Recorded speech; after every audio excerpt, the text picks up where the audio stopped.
बीच एक और बड़ी जानकारी है। रायपुर से इस बीच बड़ी खबर मिल रही है टूलकिट मामले से जुड़ी हुई।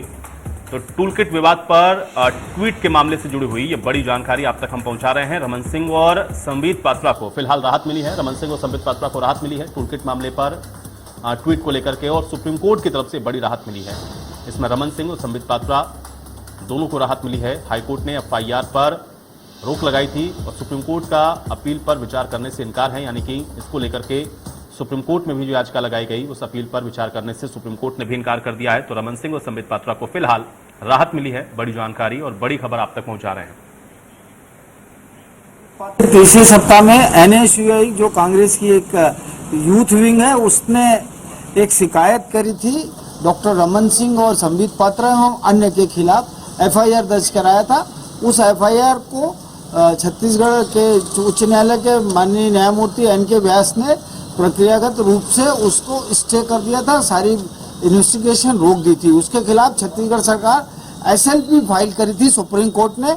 उस एसएलपी को आज माननीय चीफ जस्टिस के नेतृत्व वाली बेंच ने डिसमिस कर दिया, खारिज कर दिया, उस पर सुना नहीं। और उन्होंने कहा कि आप रेगुलर वहां पर हियरिंग, फास्ट हियरिंग कराइए और फास्ट डिस्पोजल कराइए। मई के तीसरे सप्ताह में एनएसयूआई जो कांग्रेस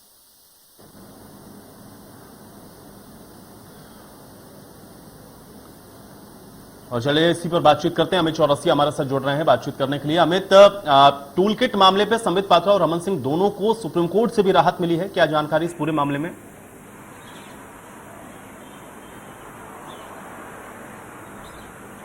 बिल्कुल, जिस तरीके से मई माह में टूलकिट मामला गरमाया हुआ था और पूरी छत्तीसगढ़ सरकार जो भूपेश सरकार है उसकी कांग्रेस की एक एनएसयूआई की विंग द्वारा यहाँ पर पूर्व मुख्यमंत्री डॉक्टर रमन सिंह और जो राष्ट्रीय प्रवक्ता है भाजपा के संबित पात्रा, उनके खिलाफ सिविल लाइन थाने में 19 मई को यहाँ पर एक एफआईआर दर्ज करने के लिए आवेदन दिया गया था। और इसके खिलाफ उन्होंने दोनों ही पक्ष ने यहाँ पर हाईकोर्ट में एक आवेदन दिया था जिस पर एफआईआर नहीं किए जाने की बात कही गई थी। तो इसमें उस समय जब एनके व्यास थे, हाईकोर्ट ने उस पर एक निर्णय किया था कि इनकी गिरफ्तारी पर रोक लगाई थी और एफआईआर नहीं करने के आदेश दिए थे।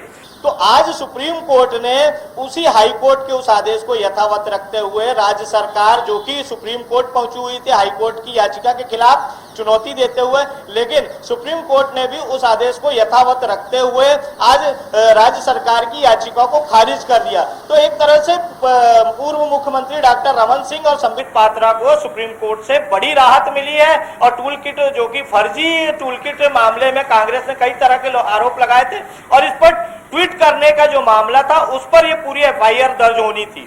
जी आयुष। बिल्कुल अमित, लेकिन आधार सुप्रीम कोर्ट की तरफ से क्या बताया गया? क्या कोई डिटेल आपको मिल सकी है कि सुप्रीम कोर्ट ने क्या आधार बताते हुए जो याचिका है उस पर सुनवाई से इनकार कर दिया, उसको खारिज कर दिया, हाईकोर्ट के आदेश को यथावत बरकरार रखा? क्या कुछ कहा गया सुप्रीम कोर्ट की तरफ से इस विषय में कोई जानकारी?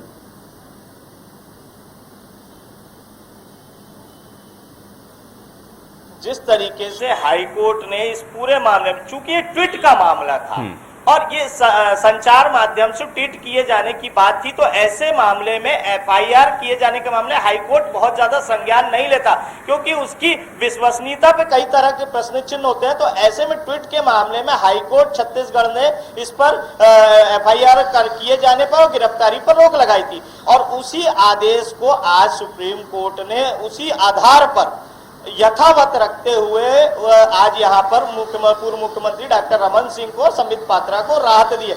एक तरह से कहा जा सकता है कि हाईकोर्ट के आदेश को ही जो यथावत रखा गया है, कहीं ना कहीं आधार इसी बात को माना गया है कि ट्वीट की विश्वसनीयता नहीं होती है। जी चलिए, बहुत शुक्रिया हमारे साथ जुड़ने के लिए, तमाम बातचीत और जानकारी के